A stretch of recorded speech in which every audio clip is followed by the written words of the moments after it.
Ordre du jour numéro 5. Officiers, sous-officiers, marsouins, bigorres, d'active et de réserve, anciens des troupes de marine.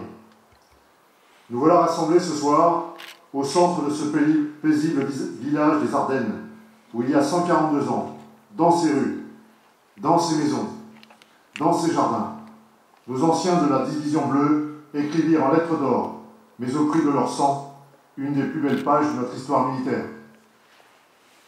Ces hommes en bleu marine, façonnés par des campagnes lointaines, soudés autour de l'encre d'or, ils combattirent bravement, sans haine, à la fourchette et jusqu'à la dernière cartouche. Les 31 août et 1er septembre 1870, avec héroïsme et abnégation, ils portèrent jusqu'à leur paroxysme les vertus intemporelles du soldat marine. C'est ici, sur cette terre marquée par l'histoire de France, dans ce berceau de patriotisme et de courage guerrier, qu'est né l'esprit de Bazeilles, qui anime jusqu'à aujourd'hui les marsouins et bigorres dans tous leurs engagements. Ne l'oublions pas.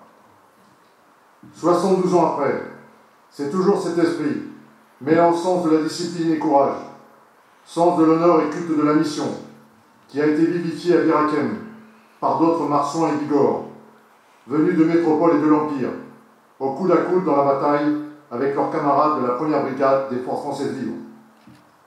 Là-bas, dans le désert libyen, parce que la mission l'exigeait, et pour l'honneur des armes de la France, ils tinrent tête aux divisions de Rommel jusqu'à l'ordre d'évacuation, au-delà de ce qu'avait osé imaginer le commandement britannique. De leur héroïsme, ils reçurent ce sobre mais ô combien élogieux témoignage du général de Gaulle. La France vous regarde et vous êtes son orgueil. De l'ennemi, ils suscitèrent le respect. Ne les oublions pas. Bazeilles, Bir Hakeim, mais aussi Douaumont, Dien Bien Phu, Hati, Ouzbine, sont des noms de terres de combat imprégnés du sang de soldats de marine. Ces noms résonnent pour toujours dans notre mémoire collective, pour attiser notre esprit de corps et notre immense fierté de porter l'encre d'or.